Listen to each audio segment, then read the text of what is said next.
अस्सलाम वालेकुम TV viewers, कैसे हो? उम्मीद करता हूं आप सब खैरियत से होंगे। आज जो मैं आपके सामने वीडियो शेयर करने लगा हूं, इसमें दीन इस्लाम की दो मोस्ट पॉपुलर पर्सनैलिटी जिनके बारे में आप बहुत अच्छे से जानते हैं।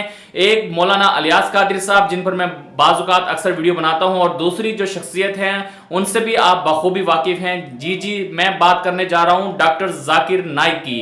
यहां पर मैंने दोनों पर्सनैलिटीज को आज एक प्लेटफॉर्म पे इकट्ठा किया है। एक जो है कहते हैं कि बिद्दत क्या होती है और बिद्दत क्यों कहते किसे हैं, और दूसरा जो है ना बिद्दत को डिफाइन अपने तरीके से कर रहा है और एक अपने तरीके से डिफाइन कर रहा है। तो आज की वीडियो बड़ी इंटरेस्टिंग है, आपने लास्ट तक लाजमी देखना है ताकि आपको आज इस वीडियो में बहुत सारी चीजें क्लियर हों। तौर पे खवातीन मीडिया पे कैमरा के आगे नहीं आ सकती, माफ़ करना, क्योंकि जब मीडिया के आगे आती खवातीन अगर पूरे नकाब में आ रही है, ज़रा भी फितना नहीं है, तो शायद कुछ उल्मा मानेंगे। लेकिन खवातीन अगर सही हिजाब से नहीं है और अगर सही हिजाब से है और चेहरा दिख रहा है तो फितना के कई मुमकानात हैं। टीवी के ऊपर अगर एक न्यूज़ रीडर आधे घंटे के लिए न्यूज़ दे रही है और 20 मिनट वो टीवी के ऊपर है, अगर कोई आदमी वो औरत को देखता है मेकअप के साथ, उसके दिमाग में कुछ नहीं होता है तो डॉक्टर के पास जाना चाहिए। कुछ प्रॉब्लम है आदमी में। आप लड़की को 20 मिनट तक देखिए, आपके दिल में हलचल नहीं होती है, मतलब आप मेडिकली बीमार है मेरे हिसाब से। वो अलग बात है, इतनी हलचल होती है, आपको आदत हो गई तो हलचल कम होती है, उसका मतलब नहीं क्या है, हलचल होना ही चाहिए। नहीं है तो आपको साइकेट्रिस्ट के पास जाना चाहिए, कुछ तो बीमारी आपके पास है। आप समझे ना, ये उसूल है। तो कुरान की आयतें गुज़े बसर करो।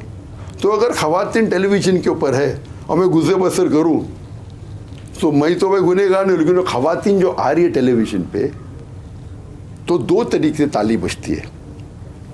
अगर खवातीन हिजाब नहीं कर रही है और उसके ऊपर छिड़कानी करता है तो मर्द की गलती है,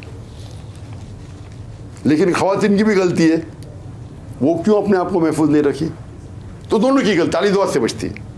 अगर वो हिजाब करते हो, कोई छिड़कानी कर। जी तो नाज़रीन, डॉक्टर जाकिर नाइक की आपने वीडियो का ये क्लिप देखा जिसमें डॉक्टर जाकिर नाइक जो लेडी न्यूज एंकर होती है उनके बारे में अपनी पर्सनल ओपिनियन दे रहे हैं कि जो लेडीज न्यूज एंकर होती है वो जब बेपर्दा होकर जब किसी भी शो को कर रही है या न्यूज को रीड कर रही है, न्यूज को जो है लाइव टेलीकास्ट कर रही है वहां पर बैठकर, तो उसका वहां पर बैठने से जो है ना जो मर्द होते हैं वो अपना माइंड खराब करते हैं।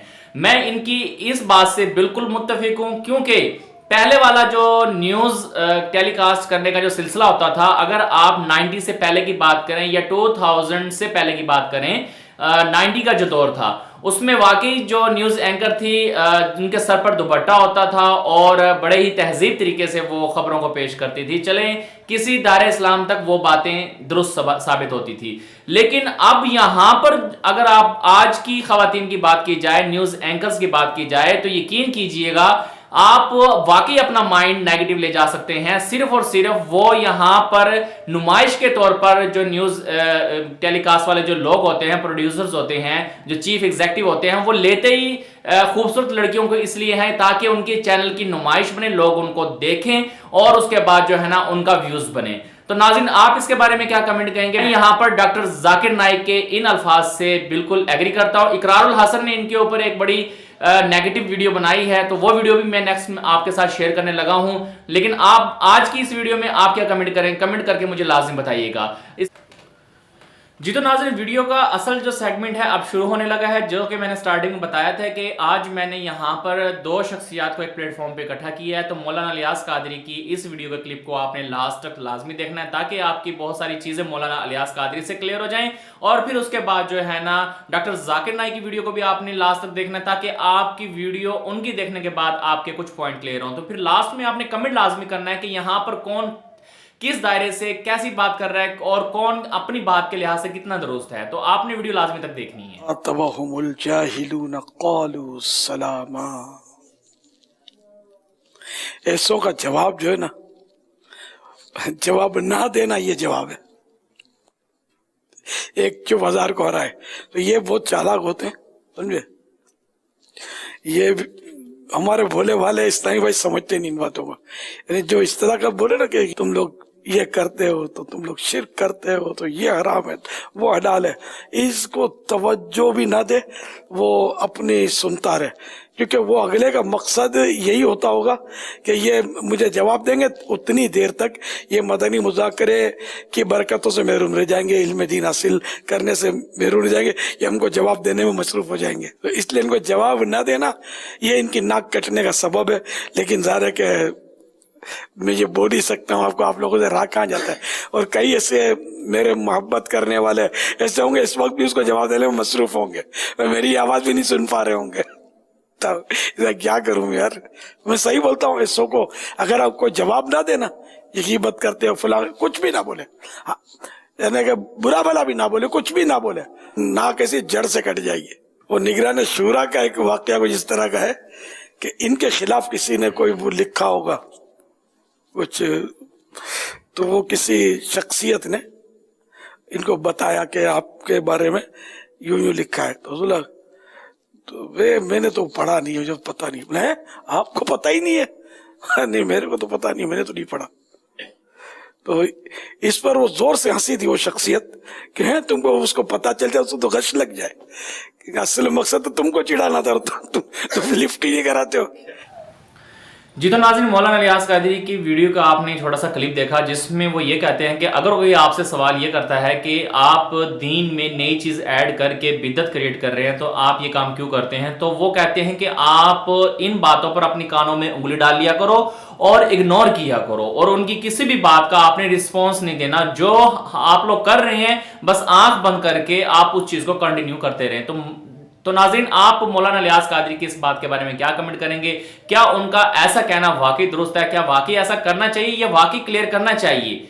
मुझे इस बात का आप लोगों ने कमेंट में मुझे सेक्शन में लाजिम बताना है। तो इसी तरह मेरे खिलाफ भी किताबें लिखी गई, मेरे खिलाफ पोस्टर लगाए गए और बहुत कुछ हुआ है, और मेरे बारे में ये भी मशहूर हो गया था कि ये जवाब नहीं देता है, ये जवाब नहीं देता है। तो ये मेरा जवाब था इनको कि मैं अगर इनका रद्द लिखने बैठूंगा तो ये इतने सारे जो मेरे आगे पीछे बेचारे मेरे साथ बंधे हुए हैं, इनके लिए मैं क्या कमाऊंगा। अब जो बाल बच्चे वाला हो, 10-5 जिसके बच्चे हों, अब वो कोई इसको छेड़े, उसको जवाब देने बैठे तो उसके तो ग्राहक चले जाएंगे ना, तो वो कभी भी अपनी दुकानदारी नहीं छोड़ेगा। तो अब ये इसमें समझ जाओ आप, ऐसों का जवाब मैंने यकीन माने, ये मेरी है ना हिस्ट्री है मेरी, वरना मैं दावत इस्लामी को मेरे हाथ से निकल जाती।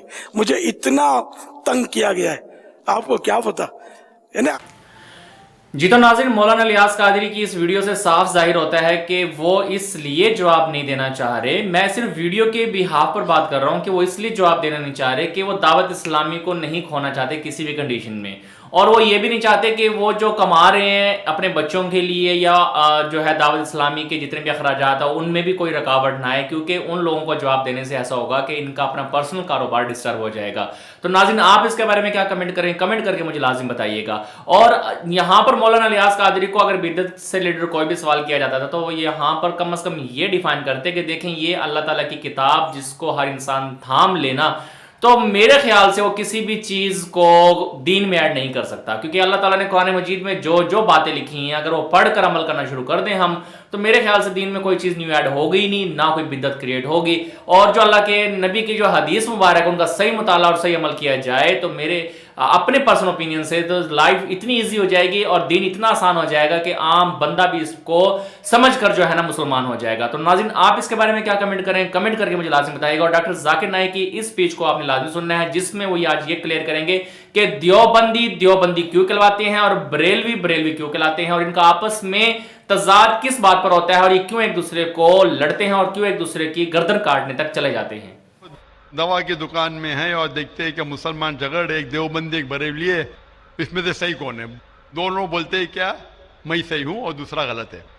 भाई साहब, ये देवबंदी लफ्ज कहां से है? जो देवबंद से फारिग होते देवबंदी कहते हैं, जो बरेली जगह है बरेली से फारिग होते तो बरेली कहते। कौन सही है? वो मुसलमान सही है जो कुरान पे अमल करता है, जो कुरान और सही हदीस पे अमल करता है। चाहे देवबंदी हो, बरेलवी हो, नदवी हो, मदनी हो, कोई भी हो, किधर से भी हो, हिंदुस्तानी हो, अमेरिकन हो, सऊदी हो, जो कुरान के पैगाम पे अमल करे, जो अल्लाह ने फरमाया उसके ऊपर अमल करे, और अल्लाह के रसूल की सही हदीस पे अमल करे वो सही है। इसीलिए जानने के लिए कौन सही है आपको कुरान मजीद तो तर्जुमे से पढ़ने पड़ेगा। अगर कुरान मजीद तर्जुमे से नहीं पढ़ेंगे तो मुश्किल है जानने के लिए कौन सही है कौन गलत है। तो मेरी तकरीर की बुनियाद थी ये, सवाल मुश्किल था, जवाब बहुत आसान है। जो कुरान पे अमल करे और अल्लाह के रसूल की सही हदीस पे अमल करे वो लोग सही है। जी नाज़रीन, डॉक्टर जाकिर नाइक की आपने ये वीडियो देखी जिसमें वो यहाँ पर एक सवाल किया गया कि बरेलवी क्या होते हैं और देवबंदी क्या होते हैं और इनके दरमियान ये जो तनाज़ात हैं ये किस बात पर होते हैं। तो उन्होंने बताया कि जो देवबंद के इलाके से थे वो देवबंदी बन गए, जो बरेली के इलाके से वो बरेली बन गए। वो सिर्फ अपने इलाके की निस्बत से अपने आप को बरेलवी कहलाते हैं और वो देवबंदी कहलाते हैं। जैसे कोई हिंदुस्तान में रहेगा तो हिंदू कहलाएगा, जो पाकिस्तान में रहेगा वो पाकिस्तानी कहलाएगा, सीधी सी बात है।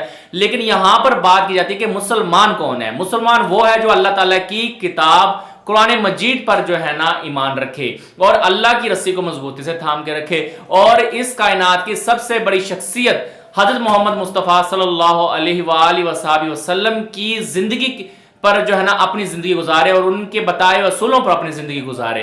तो वो शख्स जो है ना कामिल मुसलमान है, वो कंफर्म है। तो यहां पर कोई देवबंदी नहीं है, कोई यहां पर बरेलवी नहीं है, कोई यहां पर अहले हदीस नहीं है। हम सब मुसलमान हैं और हमें अल्लाह की रस्सी को मजबूती से थामे रखना है और अल्लाह की किताब को पढ़ना है। आप कुरान पढ़ें, आपके सारे जो डाउट्स हैं क्लियर हो जाएंगे। तो यहां पर जो डॉक्टर जाकिर नाइक ने एक बड़ा ऐसे तरीके से जवाब दिया, तो आप पब्लिक इसके बारे में क्या कमेंट करेंगे, कमेंट करके मुझे लाजिम बताइएगा।